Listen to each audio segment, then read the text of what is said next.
안녕하세요, 건마입니다. 아파트값 3억 하락했다더라, 5억 하락했다더라, 엄청나게 많은 소식들이 쏟아지고 있는 와중에 최근 최고가 17억에서 7억 폭락을 해가지고 10억에 거래된 아파트가 나와서 화제가 됐는데요. 와, 또 어디가 그렇게까지 떨어졌나 알아보니까 서울 한복판 지하철 9호선과 공항철도선인 마곡나루역과 지하철 5호선 마곡역을 끼고 있는 마곡 엠벨리 7단지예요. 여기가 7억이나 떨어진 게 정말 놀라운 것이, 우리가 부동산 공부를 조금만 하다 보면 양질의 일자리가 많은 지역이 핵심이라는 말을 수없이 듣게 되거든요. 이거 너무나도 당연하게 일자리가 많은 곳엔 자연스럽게 인구가 몰리게 되고, 인구가 몰리니 교통이 좋아지고, 교통편에 사람이 모여 상권이 생기게 되고, 이런 식으로 일자리 주변 지역이 발전할 수밖에 없으니 사람이 살기는 더 좋아지고, 살기 좋아지니까 사람들이 또 몰리고, 이렇게 선순환이 일어나게 되거든요. 그래서 수도권의 양질의 일자리 근처에 역세권까지 끼고 있는 대단지 아파트는 앞으로도 계속 오를 수밖에 없다는 말이 나왔던 건데, 17억에서 7억 폭락한 아파트가 그냥 수도권도 아닌 수도 서울 한복판에서, 그것도 인구가 몰린다는 일자리 많은 지역에 지하철 황금 노선 중 하나라는 9호선 초역세권이고, 비인기인 나홀로 아파트도 아니라 천세대 아파트 단지에서 나왔다고 하니 정말 충격이 클 수밖에요. 한때 잠실 S에서 최고가 27억 찍고 19억까지 떨어져서 최고가 대비 8억이나 떨어졌고, 정부에선 부동산 규제를 완화하면서 폭락을 막으려 하고 있지만 그 이후로도 계속 이런 거래들이 나오는 거 보면 아파트 가격이 앞으로 더 많이 내려갈 것 같은 분위기예요. 우리가 투자해서 부자가 되려면 이런 시장의 분위기를 파악하는 것도 대단히 중요하지만, 진짜 중요한 것은 다수의 분위기에 휩쓸려 잘못된 선택을 하면 절대로 안 된다는 거거든요. 불과 얼마 전 부동산 가격이 계속 폭등할 때는 주변에서 계속 오른다고 하니까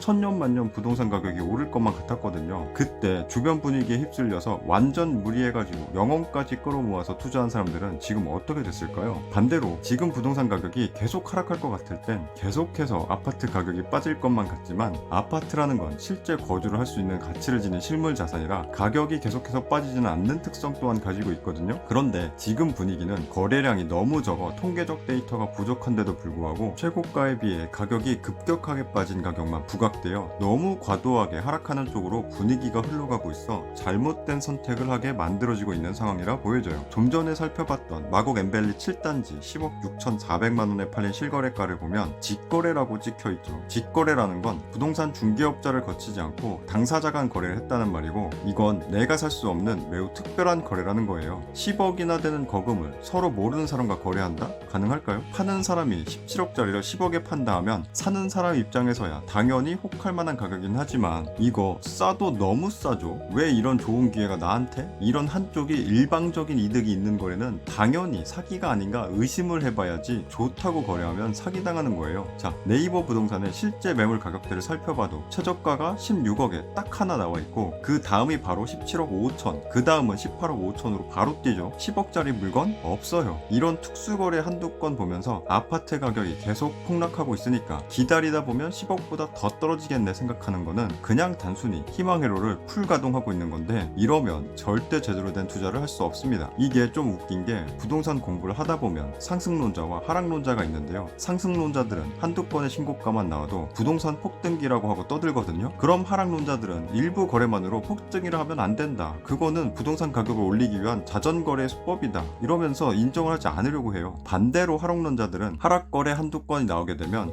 봐라, 지금 이렇게 폭락하고 있다, 그동안의 가격은 다 거품이었다 떠들고요. 상승론자들은 한두 건의 하락거래 가지고 폭락이라 떠들면 안 된다고 얘기하는데요. 두 가지 상황 모두 일부 거래일 뿐이지만, 내가 생각하는 쪽과 반대되는 상황은 일부 특수거래 상황인 거고, 내가 생각하는 쪽과 맞는 상황은 그게 제대로 된 시장 가격이라 생각하는 거예요. 서로 믿고 싶은 쪽으로 생각의 추가 기울어지고, 그 방향이 맞다고 생각하면서 그에 맞는 이론들만 접하면서 점점 생각이 한쪽으로 더욱 심하게 굳어지게 되는 거죠. 자, 그런데 조금만 더 생각을 깊게 해보면 상승론자, 하락론자 둘 중에 한쪽 말이 더 설득력이 있는 쪽이 있습니다. 왜냐하면 당연히 사람은 누구나 자기가 생각하기에 이득이 되는 쪽으로 행동하게 되기 때문이거든요. 정상적인 사람이라면 같은 물건을 더 비싸게 주고 사고 싶어하는 사람은 없죠. 같은 물건이라면 최대한 싸게 사고 싶어하는 게 사람 심리예요. 그럼에도 불구하고 주변 시세 대비 신고가가 나왔다? 돈을 더 주고서라도 그 집을 사고 싶은 사람이 나왔고, 집값이 올라갔다 판단할 수 있는 거죠. 물론 팔고자 하는 사람은 최대한 비싸게 주고 팔고 싶어 하기 때문에 시세 조작하는 놈이 있을 수 있다고 얘기를 할 수 있어요. 사람은 너무나도 다양하기에 이런 놈들이 아예 없진 않을 거거든요. 하지만 사려는 사람은 최대한 싸게 사고 싶어 하죠. 그래서 가격이라는 건 사고자 하는 사람들 사람들과 팔고자 하는 사람들이 만족하는 가격대 그 어딘가에서 정해지게 되는 거라 팔고 싶어 하는 사람이 높은 가격에 팔린 척 해봤자 사고자 하는 사람이 비싸다고 느끼면 안 사면 그만인데다가 시세 조작 잘못하다가 적발되면 잡혀갈 수도 있기 때문에 이런 위험까지 감수하면서 시세 조작을 하려는 놈들은 극히 드물어요. 이런 초희박한 확률을 들이밀면서 시세 조작일 수도 있으니 신고가 한두 건을 믿으면 안 된다고 말하는 건 설득력이 많이 부족하다 할 수 있습니다. 반면 팔고자 하는 사람 입장에서는 마곡 엠벨리 7단지처럼